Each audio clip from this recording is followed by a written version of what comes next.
and gentlemen, welcome to Hero Movie Podcast, your greatest source for superhero movie and television discussion in the multiverse. I am your host, Adam Portrais, and I'm joined by Sean Koufax.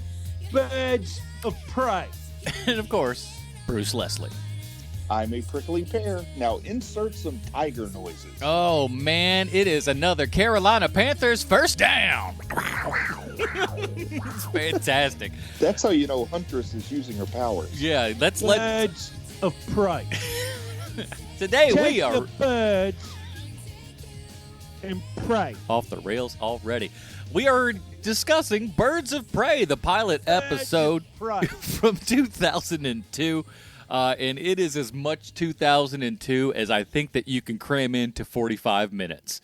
And The only thing that's missing from this TV show is like some rap rock fusion. oh, listen, we only watched the pilot, but if you could have added one more thing to the pilot, that would have been it. There should have been something that was rocking for no real reason in in a very rock heavy song. There's like some scratching and stuff. Exactly. Whew. Peak Limp Bizkit. Very. Birds of prey. All right, so it's time that we should open up the old mailbag. Bale's here. And this is actually a returning email based upon last week here. It's I put a subject in this time, are you happy? This comes from Jamie. Apparently he didn't put a subject in last week. Whatever is going on your end, Bruce, you should mute your mic. Stop eating corn chips. All right, so it never works. It never works. All right, so I didn't give the names of the podcast I'm on last time because I didn't want to give the impression I was just trying to get a plug and really wasn't into the show. First of all, Jamie, I will say that is sweet. I try to think about things that same way and don't plug myself on other shows, and I'm turning down Bruce's mic. So I'll just talk myself. So here they are. Nerds of the Round Table, and that's spelled K-N-E-R-D-S. Nerds of the Round Table is a new movie review pod, and on Geographically Novel, we review, you can probably guess, what we're reviewing there. So I'm going to guess Russian poetry? Maybe? I don't know. Also, I've read some of The Boys, and I liked it so much I stopped reading it and have thus far refused to watch the show. It felt like Garth Ennis wanted to tell a cautionary tale about what supers would really be like, but it also felt like he reveled in the debauchery too. It was kind of off-putting. I also made a cheap joke at Adam's expense last time, but I want to say that I play a similar role on my shows, and what Adam does is a lot harder than he makes it sound. And he does a gracious, self-deprecating manner, which brings a lot to the show. Keep up the work, Jamie, and yes, I'm a dude. Thanks for your email, Jamie. We really appreciate that. But listen, if you are a fan of ours and you want to plug your own stuff, please, by all means, do that. We'd really appreciate it. And we appreciate you appreciating us, man. So let's do this. Close up the old mailbag. Bale's here. And as always, if you would like to send us an email, send it to us at heromoviepodcast@gmail.com. I was getting ready for our next show. So, yes, this is Birds of Prey. This was on, what network was this on back in the day? CW, baby. No. The WB. WB, baby. The predecessor. That's what I say. CW. Yeah, predecessor to that, precursor, if you will. There were 13 whole episodes, so it went super well. They didn't even get a full run of 28. So good. It's hard to believe that when you don't have good writing and you don't have a really good idea of where you're headed, and when your actors are just pretty and not good, that show's not going to work out. Good to know. Good to know. Birds of prey. It was too far ahead of the time for if it had been the CW, perhaps things would have been different. Yeah, hey, it did better than Aquaman. That's true. That Aquaman show only got one, and they were just like, we know when to cut our losses. Thank you. Bye. But this was, here's the IMDb log line. We'll do this before we get into all this other stuff. In the future, long after the Batman has driven himself into exile, his legacy lives on in the form of the Birds of Prey, Black Canary, Oracle, and the Huntress. But before we get into this proper and everything, we gotta do it, man. We do it every episode. It's time Now, he's on the road. He sounds a little bit weird. Yeah, but it sounds like you're biting into a Nestle Crunch bar. Yeah, what are you eating there? Fritos? Cut it out. I always put a Tic Tac in my mouth to help my elocution. That's the stupidest thing I've ever heard. Read your script.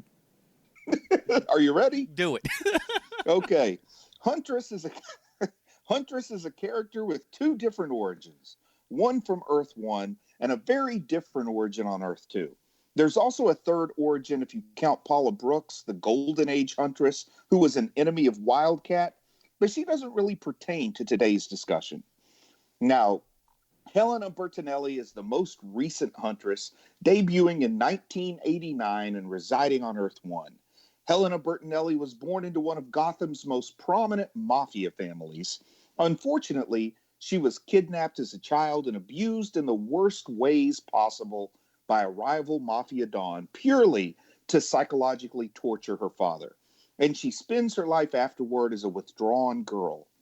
Her parents, Guido, which, real original there, DC, but her parents, Guido and Carmela, send her to a boarding school and assign a bodyguard for her protection where she learns all forms of combat.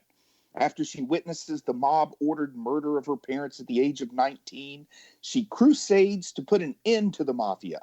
She travels accompanied and trained by her bodyguard, Sal, before returning to Gotham to make her debut as the Huntress. Now, the Bronze Age Huntress is from Earth 2. She is the version most folks are probably familiar with, as well as the version that is closest to what is depicted on the Birds of Prey TV show. Her name is Helena Wayne, and she came about when legendary inker Bob Layton suggested Earth 2 needed its own version of Batgirl. Joe Staton was the penciler assigned to develop the character's look, and here's how he described the initial meeting. Quote, "After Paul Levitz had described the origin to me, I worked up sketches combining elements of Catwoman and Batman and went in to see Joe Orlando, the editor. The short version is that Joe and I had a fine meeting featuring Vinnie Coletta in his role as art director snoring away at full volume on the couch in the back of the room. Now, folks, that's the sign of a quality art director. He can sleep through entire meetings and still get a creator credit for a top-notch hero. That's my kind of guy. Staten admits that the Huntress costume was heavily inspired by that of Black Cat's, but that makes sense because Helena's mother is Catwoman, and Black Cat, well, she isn't exactly free of her own cat-themed inspiration. But Huntress's Earth 2 origin states that Helena was born in 1957 to Bruce Wayne and Selina Kyle Wayne and grew up enjoying the benefits of being in a wealthy household. As a youth, she enjoyed a thorough education as well as being trained by her parents, Batman and Catwoman, to become a super athlete. In 1976, the criminal Silky Cernak blackmailed his old boss, Selina Kyle, into resuming action once again as Catwoman, an act which eventually led to Selina Kyle's death. After her mother's death, Helena moved out of Wayne Manor and into a Gotham City apartment. She soon found herself involved with the Justice Society of America and formally joined the group. Despite the fact that she did love her mother and become Huntress to avenge her death, she secretly feared that she might follow her mother's criminal footsteps, either fighting a demonic version of her mother in a drug-induced haze or fighting her mother's Earth 1 counterpart who never fully reformed. Helena had a difficult time coming to grips with her mother's criminal career, even going so far as to seek therapy. Her therapist in the comics was never a criminally insane woman with an unhealthy obsession with the Joker, but if you'd like to see how that plays out, all you got to do is watch the WB classic, Birds of Prey.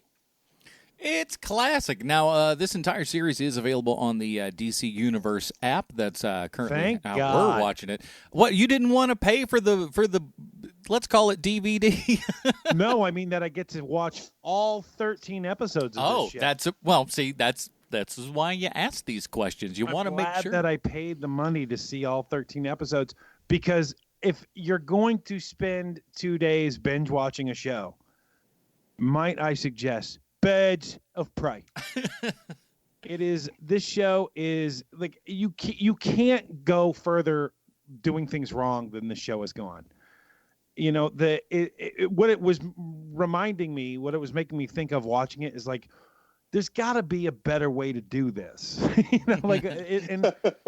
Your mind just starts wandering instead of having to pay attention to the stupidity of this. And it's really hard to remember that 2002, you still don't really know where you're headed with superhero stuff yet. They didn't nail it down. You had X-Men and maybe the first Spider-Man, right? Yeah, I think so. But there's none of the Nolan Batman stuff yet. So you're still working with the Michael Keaton Batman stuff, the Joel Schumacher Batman stuff. And we'll come to it, but there's also like some influence coming from that. I think maybe even another filmmaker might have even seen this and gone, this sounds interesting. We'll talk about that later. But I think that one of the things that really would have made this show swing, like what might have gotten eyes on this thing, is the thing that they've started doing in since Smallville, actually.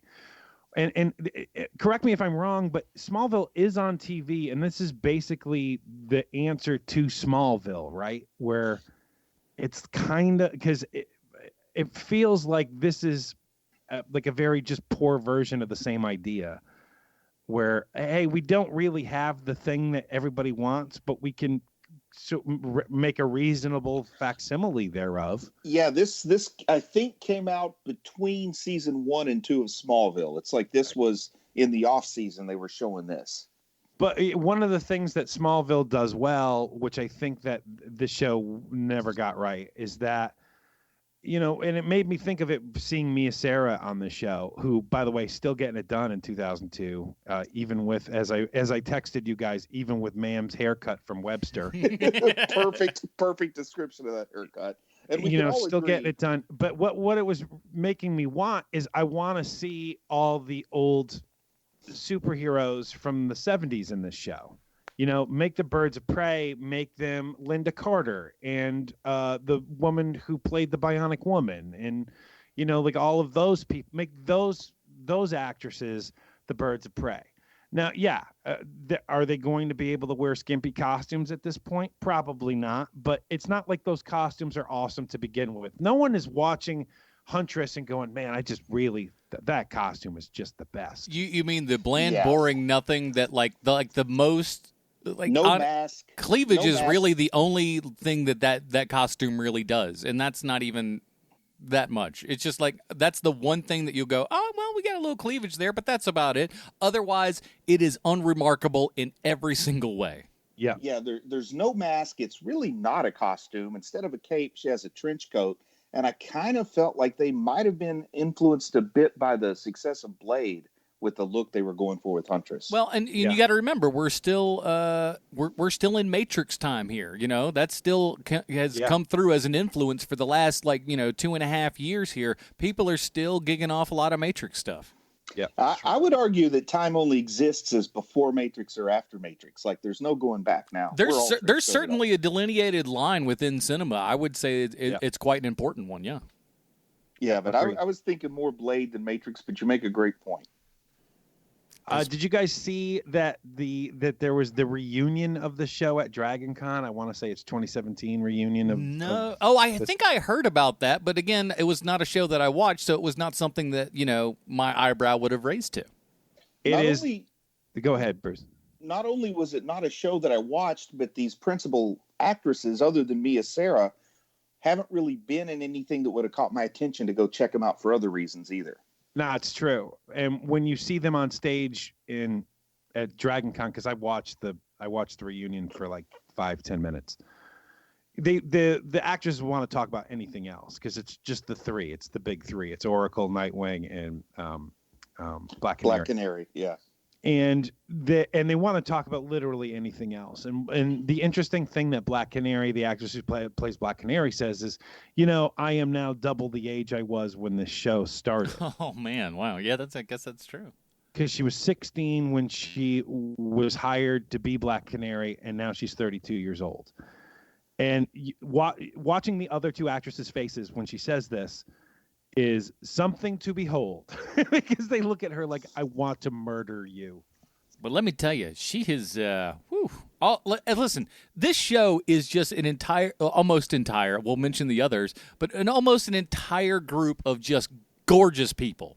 Yes. You got Ashley Scott, Dina Meyer, as you guys said, me as Sarah, Rachel Scariston, and was Shamar Moore. Can you believe we made through this entire pilot and Shamar didn't pop his shirt off for some reason? I know. They was must have waiting. forgotten.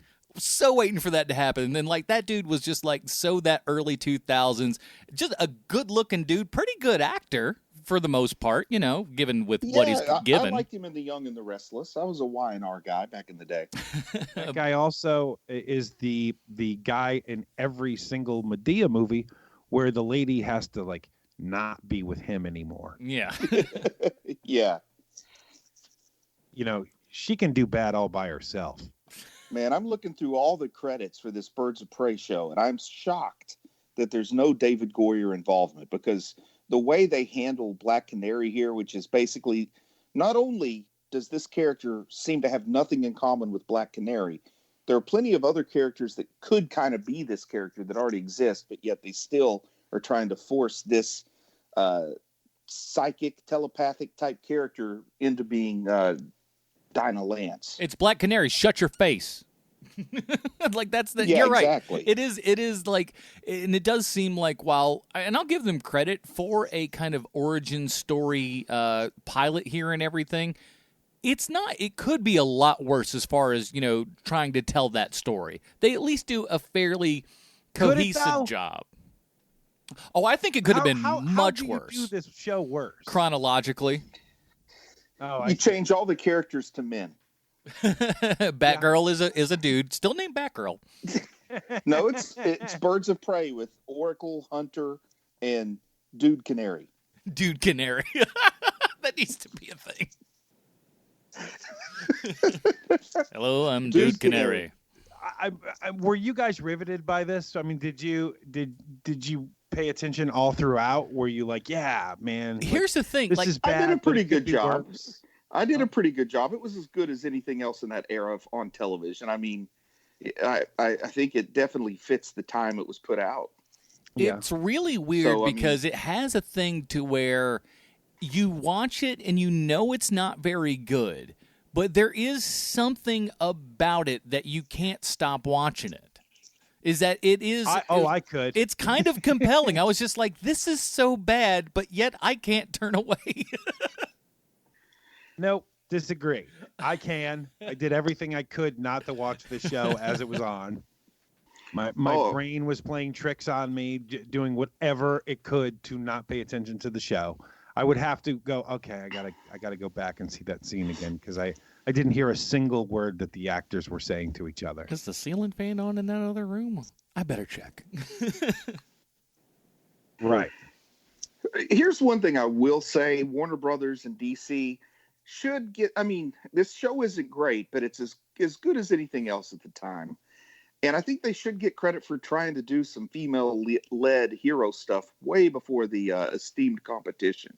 Well, they've always been pretty good with that too, even in their books, right? I mean, yeah, and even on television, Wonder Woman was a pretty big hit in the 70s. Yeah, and remember that where even with the books, with the comic books, Marvel was so busy high-fiving themselves over their gay character that they had created over at Alpha Flight, and meanwhile, DC had a gay character for like 5 years, even before that, with the Pied Piper, and to no fanfare, to no acclaim at all, even though they had done him, they had worked on that character forever.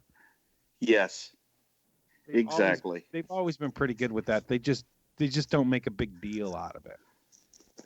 Yeah, they definitely don't. I don't know. They don't get the tip of the hat I think they deserve for trying. I agree. I'm totally in agreement with you over that. You know, that is the cool thing about this network, this franchise, this, you know, IP. Now, how do you think? I mean, the whole show starts off with this Alfred voiceover. It is the worst voiceover really I've ever summarizing heard. Things. So first off, we're going to have to deal with an Alfred, and I got to say this might be my least favorite Alfred when we finally meet this actor. Of all the Alfreds I can think of, with the exclusion, I haven't seen Pennyworth yet. But from all the versions of Alfred, the Burton version, the Michael Caine version, the Sean Pertwee version, the what's his name? The guy from Reversal of Fortune, wasn't he Alfred? Jeremy Irons. I'll just say Michael Goth Yes, also is the guy that you're not saying. Out of all of them, this guy's far and away the worst, Alfred. He really looks like adult. He is like, they definitely went the this was still in the like, hey, Alfred is old era of Batman and all these other things that are just like, no, he is old. Yeah, he's like a Phoebe. And then they've got Barbara Gordon teaching Shakespeare, which is weird. Hold on. Okay, I'm sorry. I need to bring this up because it's the most off-putting thing in the world about the show. Is that Mark Hamill does the voiceover for the Joker in this, and like the series of flashbacks that lead you up to the beginning of the show, so you know where you're at. Yeah, and it is so off-putting seeing someone else's face. But hearing Mark Hamill's voice, I mean, yeah, it's a little blurred out, but not blurred out enough to where there's no doubt that dude is not Mark Hamill. Yeah, I definitely want to talk about that. It's a pretty crummy Joker, and for some reason he can shoot lightning bolts out of his hands. There's all kinds of problems, I guess, because it's the future. I guess. It's New Gotham, not Gotham, but New Gotham. Yeah, and they never, from what I understand, they never explain why it's New Gotham and not Old Gotham, what happened to Old Gotham, even though they spend roughly 40 minutes of their 60-minute runtime like just trying to world build on this premiere episode. There's a whole lot of things where like, well, wait a minute, why are things like that? It happened to me at least 4 times on the show where you're like, well, wait a minute. What? Explain that. Moving on. I don't care. I get it that her parents are Batman and Catwoman. Like, I get it. What I'm not understanding is what happened to the old Gotham? Where is Batman? Like, there's a bunch of that stuff. Like, okay, so Barbara Gordon is here on the show. What happened to Commissioner Gordon? Like, there's a bunch of that stuff. Yeah. And then, back to the point I was bringing up, Barbara Gordon teaching Shakespeare. It just doesn't make sense for me because there's 2 different ways to go with that character. She was classically a librarian, so have her be the school librarian if you're going to try to stick with that sort of motif. Information technology, old school information technology is the librarian, or have her teaching computer science. But talk about a weird fit. I don't have any idea why she would be teaching Shakespeare. I can tell you exactly where that comes from, but you go first, Adam. I love it because, like, for me, it's called, well, we need her doing a bit of business, and we also need to tell a little bit of a story here. Hold on. I've got it's a also big fake giant smart. Yeah, I've got a big giant picture of Bill Shakespeare here. We're going to put that on the thing, and that's going to start this conversation with this guy. Done and done. Who cares? Also, if you are not an intelligent person and you want to appear to be more intelligent, one of the tricks you can do is just start quoting Shakespeare. That works. Oh, quote the Raven nevermore, everybody. Think about it. Or just put a big math equation on the chalkboard. I almost wonder if it's like, well, we can't have her teaching math or computers. She is a female after all. Put her in the arts.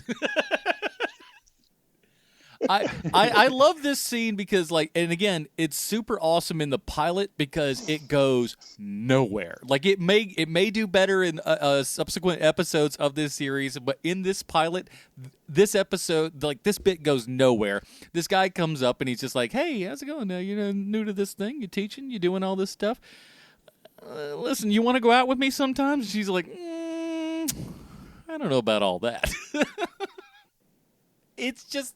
They're clearly setting it up for crap that's later, but just to see this guy just get, just absolutely, killed by this chick who's supposedly a Shakespeare teacher is fantastic.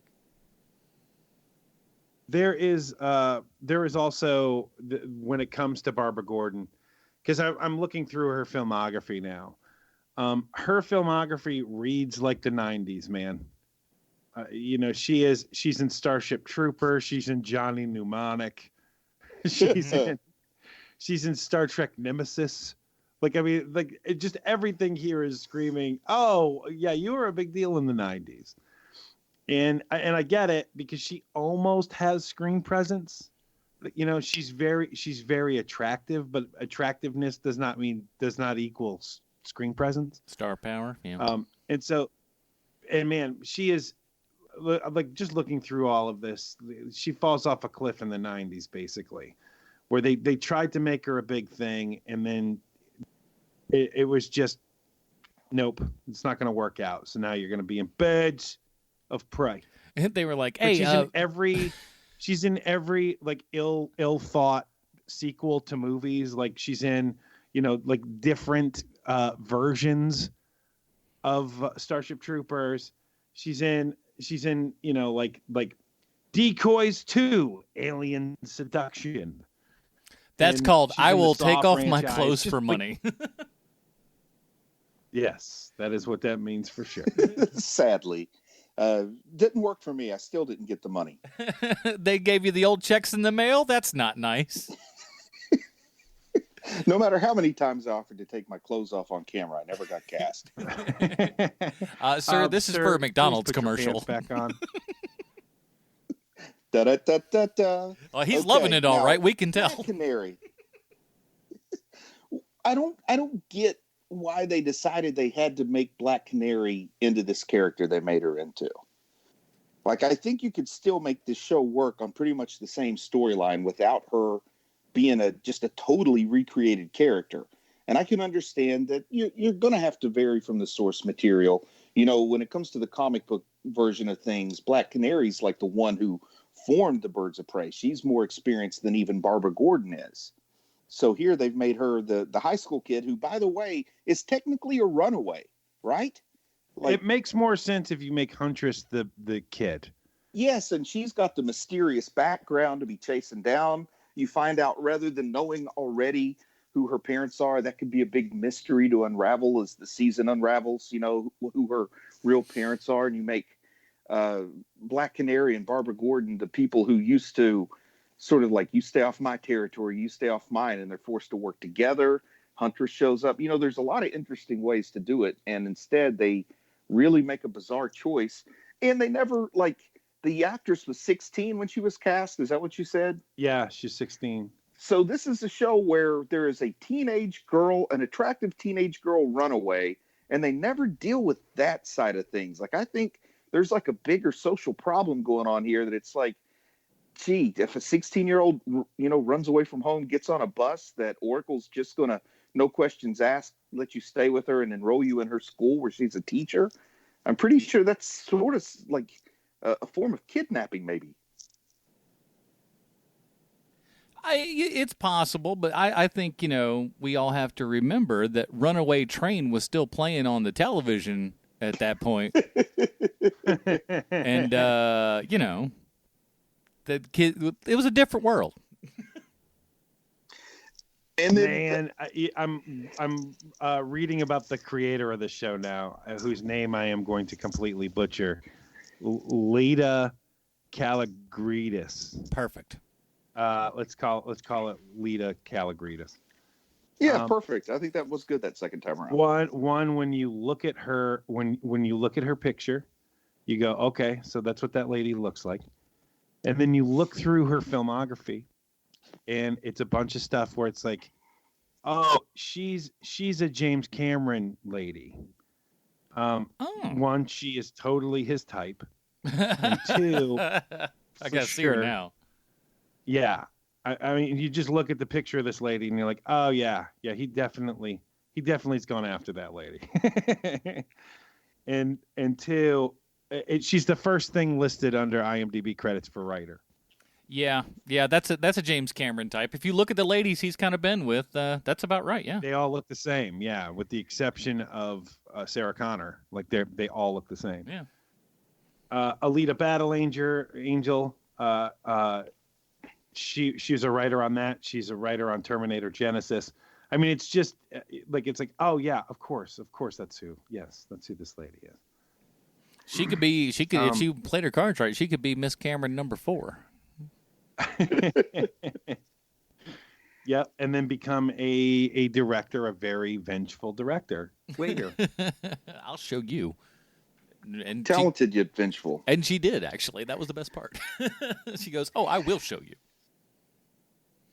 And they did something on this show that the CW still does today that I think they think they're being cute or clever or a good sport, but I still kind of find it distracting when they make Spider-Man references in these DC shows. Because they do say something about, is your spider sense tingling? Oh, right.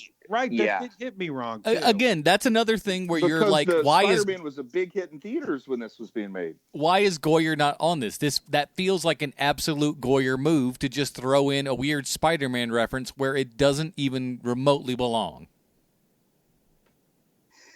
And then they gave Huntress cat powers. And yeah, because she's Catwoman's kid. Yeah, but Catwoman doesn't have cat powers. Row, row. Didn't you hear her when things were going down, Bruce? Row, row. Yeah, and she gets the cat eyes, too. Cat eyes. The thing is, yeah, with the show, they're taking a leap by giving her cat powers because she's Catwoman's daughter, but they're not addressing the fact that Catwoman doesn't have cat powers. You're right, though, but because they didn't focus enough on the bat powers. Of Catwoman this was? Yeah. We have a gigantic lag happening because we keep talking over each other, which we're usually very good at. I'm not sure where the lag is, but it's happening. Oh, I'm certain it's me. Oh, okay. So there's a lot about the show that I don't want to talk about, but a ringing endorsement, one might say. Well, I mean, like we can go beat for beat through the show, but there's no reason to. Yeah, it's disappointing. Like watching the show, you're disappointed in yourself for watching it. You're disappointed that they made it. You're disappointed that it went 13 episodes, remarkably. Why did they give them the full season run of the show? It is clearly Canadian. It was made in Canada, very clearly made in Canada. Let me tell you why. For nothing. Let me tell you why they decided to put it on the air. Because this is the year 2002. And what also happens in the year 2002? That's right, VIP is canceled. And they had to fill that spot somehow. And this was practically the same thing, but with superheroes. But isn't VIP syndicated? Close enough. It is. It was a syndicated show. And this is on WB Network. I don't think I've ever heard of VIP. Oh, you probably saw it. That is the Pamela Anderson I Am a Spy show. Okay. I can go with that. It basically, it's this, but with women who are more plasticky looking. And they're spies. Now, right.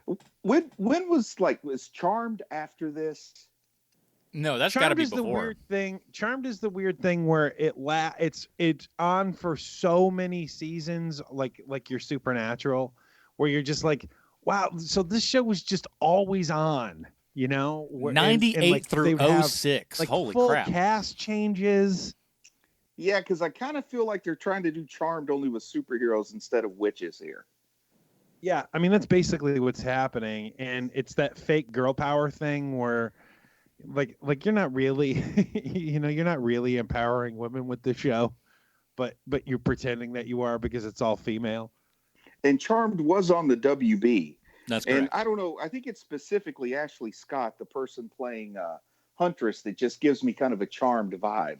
Well, when you look at it, it's just like there's so many, while this is shot in 2002, and like you said, it's Canada, so we got to roll back the years a little bit when you head up to the Great White North, Canada. I'm right about this. So this really, while in 2002, screams like 97, 98 to me all over. From a lot of the music choices to the cinematography. Premiered apparently, so exactly, it's all that kind of thing. They see that, they get the CDs a couple of years later than everyone else, and go, "Ooh, you know what the kids are into," and then we've all gone past it at that point. But I do find it interesting with Huntress, no mask, which doesn't make sense because apparently people know who she is in New Gotham. And then also she decides to go very cleavage forward with her costume. But then when she encounters a man looking at her, she immediately covers up her cleavage. Like, did she think there was zero possibility? I think she was hiding her. I think that was her crummy way of hiding her costume. Like, oh no, this is my costume. It's you. But at the same time, too, I will say this: if you're gonna go no mask and you still want the identity to stay hidden, cleavage is the good way to do it. We won't be looking at the face. Never on Charmed. But it works for Power Girl, so why not for Huntress? Right? Exactly. You're looking in another direction. You forgot what the face all looks like. And I do like it when Oracle builds those goggles for Black Canary. They look like the most ridiculous. They look like something from a Nickelodeon game show. You know what this show actually looks like? It looks like Generation X. It does. That show Very from much so. Fox, that one episode. Yes. That was made in like the mid 90s with Matt Frewer. Yes, it looks like that, except with more hot ladies. Yeah. Like that's basically the only difference between that show and this show. And and 7 years difference. If you listeners want to look through the HMP archives, we did indeed cover Generation X, so go check that out.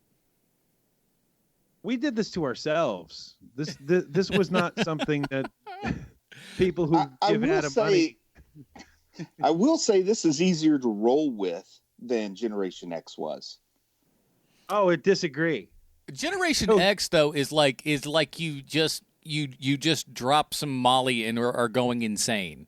It feels like you're in the middle of Go because there's just too much weird crap going on. This is so straightforward and but I mean I don't know. Like I said, I think with some of the storytelling, like the flashback that's in kind of black and white and everything, like they clearly didn't have a big budget, but what they lacked in budget, I felt like they, as far as they could, made up with it with early 2002, stylings.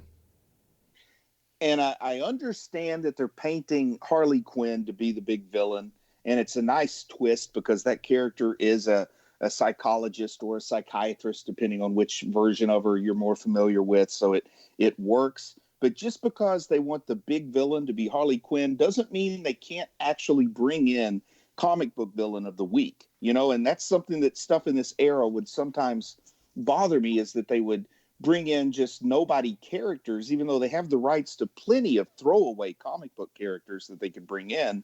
And I never did understand that mentality that was so prevalent for a very long time.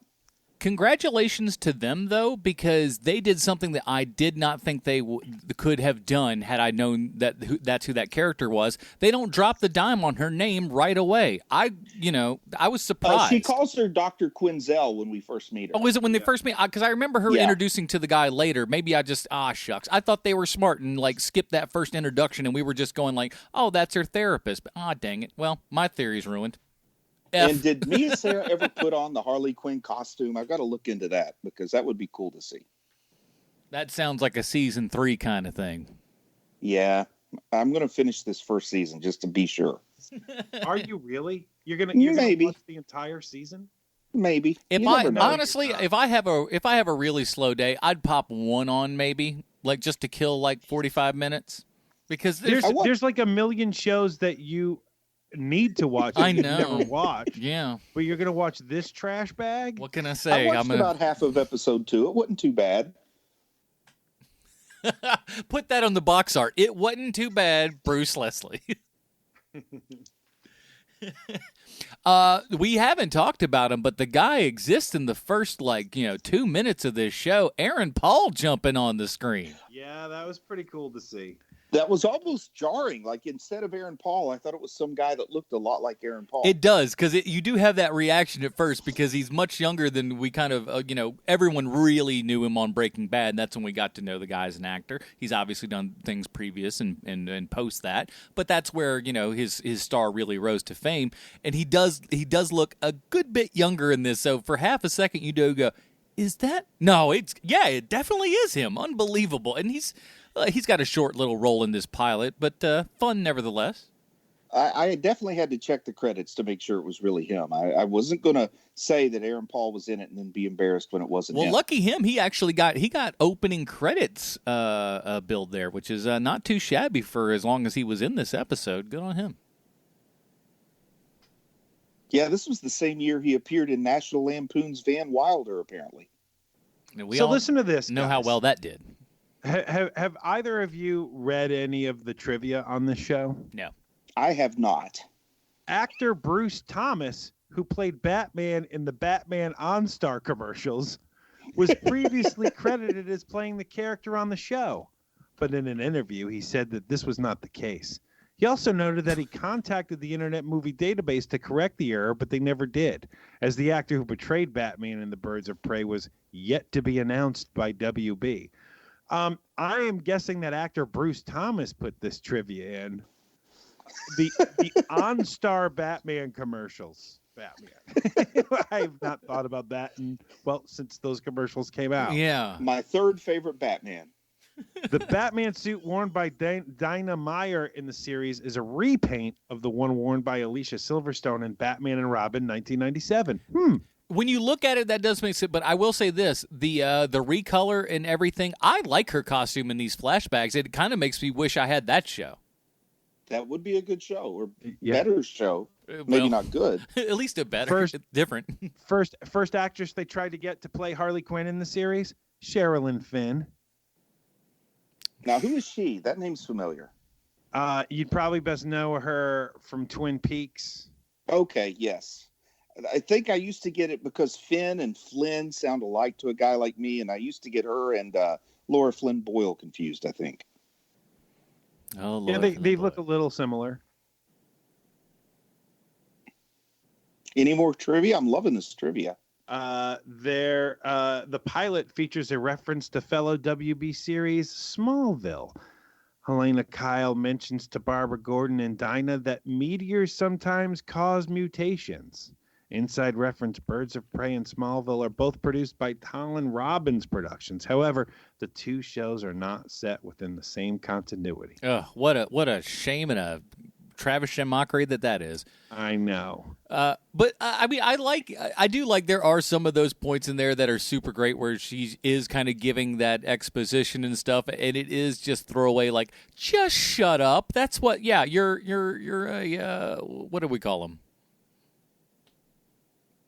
I don't know. Metahumans, that's the word I'm looking for. Yeah, oh my gosh, go. it was Metas. just searching my stupid brain. Metas, yeah. Exactly. They go, you're a metahuman. It means you got stuff that other people don't got. We don't know how it, like, she literally says, we don't know how it works, and no two people have the same powers. Well, see ya. Ooh, apparently Lori Loughlin played Dinah's mother in episode 5.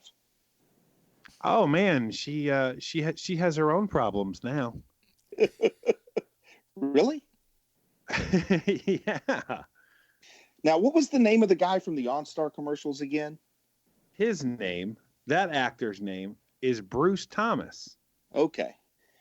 There's a Brian Thompson, and for a minute I thought that was the guy. I'm looking for anything interesting here to talk about. I thought, okay, so the Joker thing, I thought that was a weird thing. Because at first, like you said, when we saw the actor that they've got there, the horrible outfit they've got, really the worst version of the Joker I think we've ever seen on screen. And you're listening to the voice, and at first it's like his regular little dialogue didn't sound like it, but the laugh was fantastic, and I was like, holy cow, this is really, this guy, I guess they just hired him for the laugh because the voice itself wasn't very good.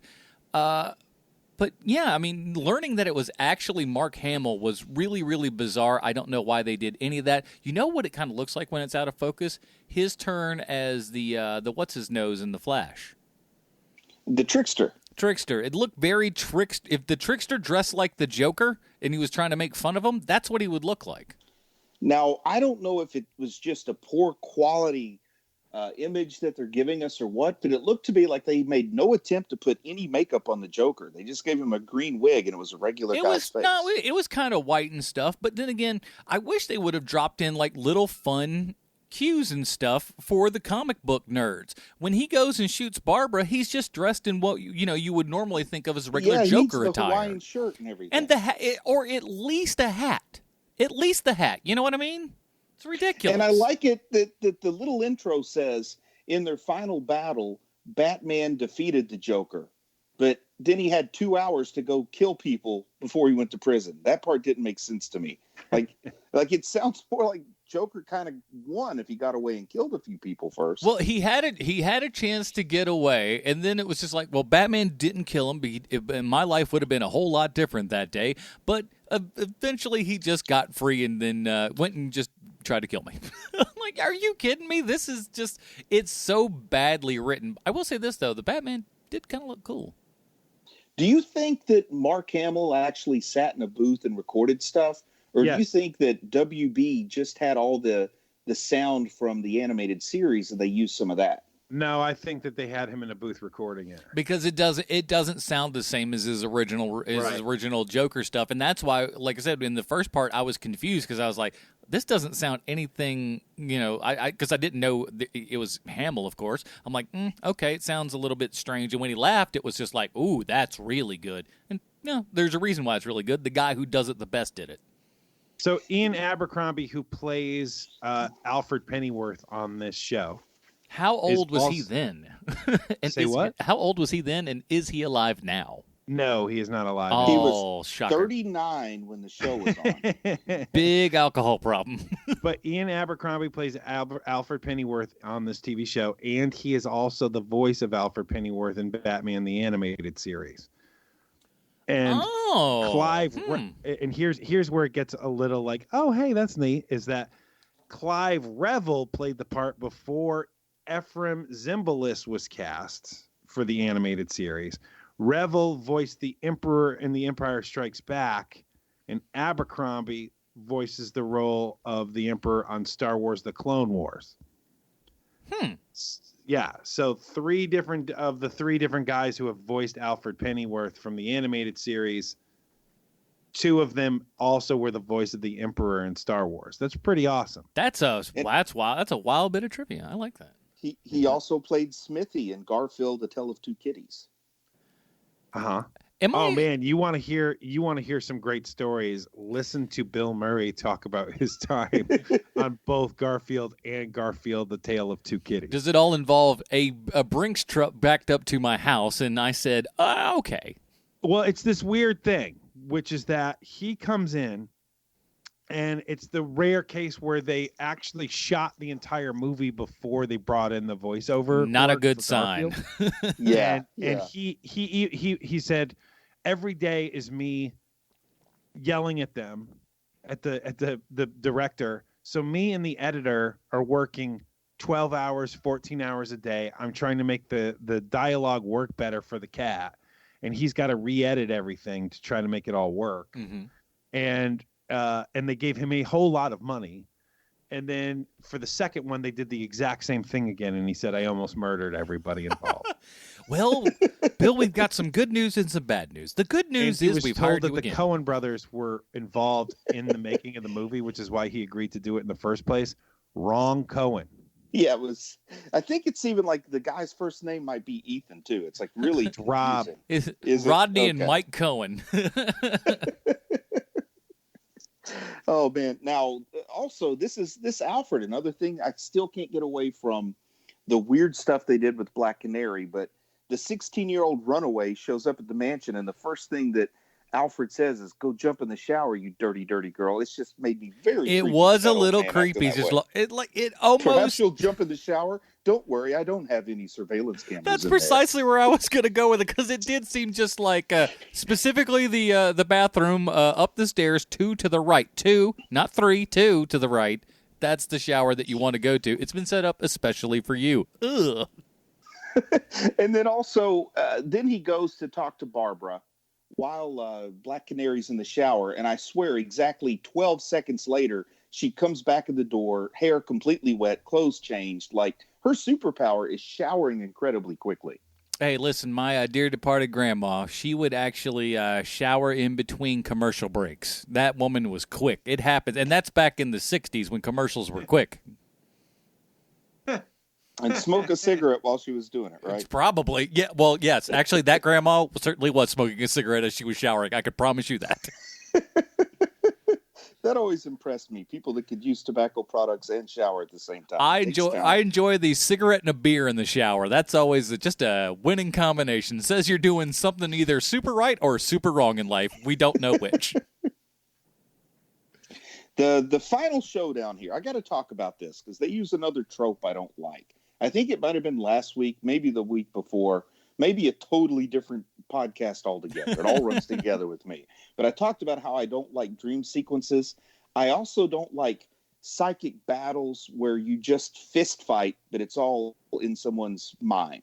Like, I like the Professor X, Jean Grey style psychic battles. I can go with that.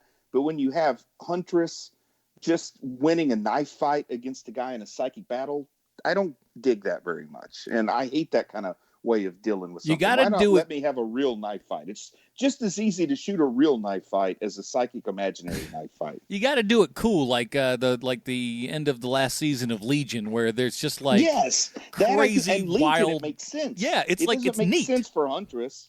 It makes it entertaining as opposed to just whatever this was, which is like, okay. Yeah, this was just weak sauce on that psychic battle. I'd rather just have them really fight. And I don't know if they had some kind of justification for why it had to be that way, but I would have liked to have just seen a good old-fashioned knife fight. Never bring a monkey to a gunfight. I think that's a saying, right? No? Anyway. Now, well, I think it's good advice, even if it's not a saying. I'll just put that out there. just listen, embroider it and put it on your wall, will you? Just do us all a favor. Leave the poor simians out of this. That's true. All right, now before we get down to our final rating here and everything, we do have to ask ourselves one very, very important question, and that is how this television show relates back to Sylvester Stallone. Thanks, Adam. I have a prepared statement. Oh. He was voted hottest male star by Soap Opera Digest in 1995. Let's talk about Sean Christian. Sean Christian, he plays the role of Wade Brixton on the TV series Birds of Prey. Man, things are all over the place on this on this one. Sorry, guys. He was voted hottest student body in his high school, and he was the first male spokesperson to ever appear on Star Search in 1983. This is all to say that the man is good looking. It's good to see that someone with no acting experience or talent can transition into a working actor for 30 years despite having nothing to recommend them other than being fun to look at. What most people don't know is how difficult life can be when you're exceptionally attractive, cue Bruce Leslie. Woohoo! I'm not claiming to be one of those people. I'm really more of an approachable attractive that even uggos think they have a chance with me, even though they don't. Pack it up, uggos. But for really, really, really attractive people give you things for free, like alcohol and dinner and sex, and it can be difficult to take these things for granted, not to take these things for granted, and turning into the bully in every coming-of-age comedy ever, except in real life, this didn't happen. Sean Christian is really a hero when you think about it. Sean Christian was on the live TV show What Am I Doing? And Sean Christian was on the TV show Las Vegas, which guest starred a guy whose mother would not stop shooting, Sylvester Stallone. Now, whether you like Sylvester Stallone or not, at least Stallone has talent and can write and can act.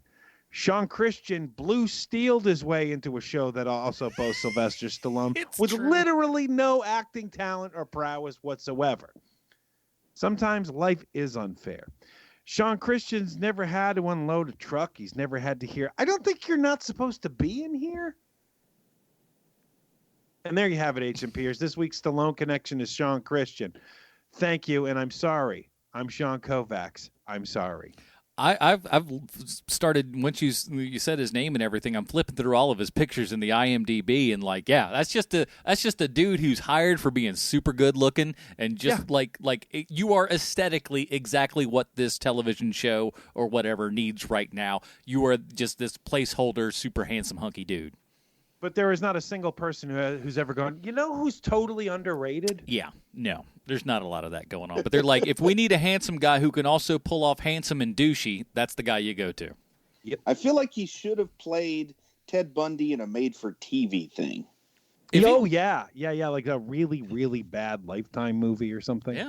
Yeah, I guess Hallmark doesn't do many Ted Bundy flicks, but I was thinking Hallmark. No. The Hallmark Channel brings you Ted Bundy. All right, before we get to our everything here, do remember you can check out what our Robin rating system is over at facebook.com/Hero Movie Podcast. It's right there at the top of the screen. Bruce, where does the Birds of Prey pilot land on the Robin rating system for you? It's one of those things where even though it's not good, I kind of want people to check it out. I'm not saying you got to watch all 13 episodes at once the way that Sean's going to do. But I think that people ought to check it out. Like, I think you need this if you're a comic book movie fan, comic book TV fan. You kind of need this in your viewing history just so you can mention it to other people and have a chuckle or two about it. You know, if you're a younger person, maybe you like seeing what pretty girls on screen were like 17 years ago. I don't know. I think that you ought to check it out, especially while the DC app is still a thing. Go check it out. It's 40 minutes. I'm giving it a Damian Wayne because I want people to check it out on its merits alone. Maybe it wouldn't be that high. Maybe it'd be higher. It's all over the place, but it's kind of a curiosity worth sticking your nose into. I'm with you, Bruce. This is a Damian Wayne for me as well. It's right there in the middle. It is stupid. It is not good, but there's something about it, I think, that encapsulates that time that makes it a funny show to watch. And that, if you've listened this far in this episode, you might want to check it out because it's at least entertaining enough to just go, wow, how silly were we in the early 2000s, and what treasures are just beyond the horizon there that we're just about to get to and not too awful long. So I don't know. For me, it was just a blast of a stupid time. Damian Wayne. Sean, I feel like we kind of got a feeling where this is going for you, but I don't know. Maybe you're Right. maybe you're gonna surprise me. No. For me, this is Jason Todd. You're right. I want you guys to think about something when it comes to this show. Think about how little you had to talk about it. There is not a lot to say about this TV show. And for that being the case, that is what makes it so very bad. Is that they don't really go. I mean, like the first 5 minutes of this show go for something where they're like, you know what, we're really going to try to overreach here. But after that, there's really nothing there. It's not untrue. I'm not saying that's not a valid critique because it definitely is. In all fairness, I had notes that broke down every single camera shot, so we could have discussed it in more detail. I just didn't think you guys wanted to. Well, we thank you, and I think our listeners thank you, Bruce, and we'd like to thank them and everyone that subscribes to the show, leaves a review on iTunes, and, of course, the supporters over at patreon.com/HMP, where you can get pre-show, post-show, and, of course, the Dinger Zone. So go and check that out, patreon.com/HMP, and we'd like to thank everybody that helps keep this boat afloat. In the next week, we're actually we were talking a lot of Alfred talk on this week's show. Don't know if you noticed that, but there are a lot of Alfred talk, and you know what? The Alfred talk is going to continue because we're going to be covering the pilot of the new Alfred show. That's right. We live in a time that is so weird and bizarre that they said we are going to give Batman's butler his own television program. So what's that look like? We don't know. It's called Pennyworth. Yes, called Pennyworth. Thanks. I should have probably said the title. But yes, Pennyworth will be our pilot review for next week. So, you thought you couldn't get enough Alfred action. You were wrong. You were dead wrong. In the meantime, Bruce, where can we find more of your work on the internet?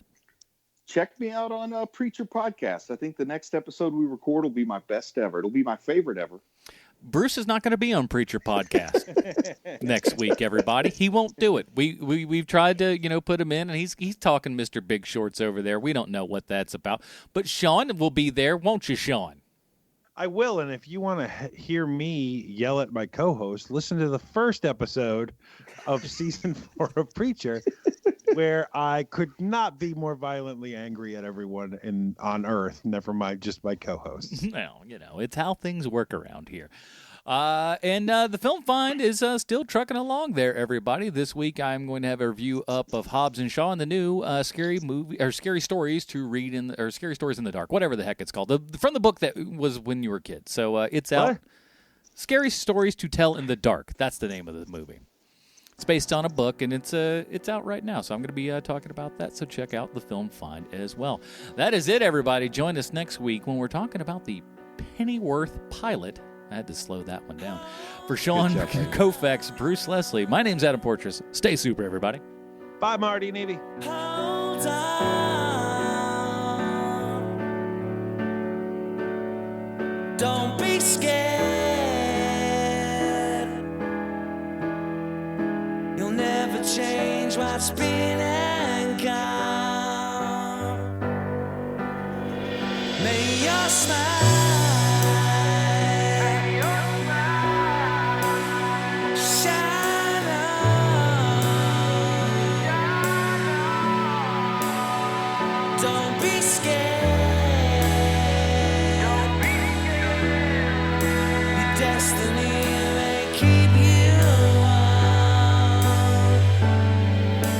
as all of the stars have faded away. Just try not to worry, you'll see them someday. Take what you need and be on your way, and stop crying your heart out.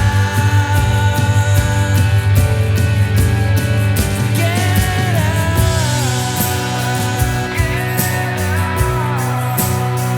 come on.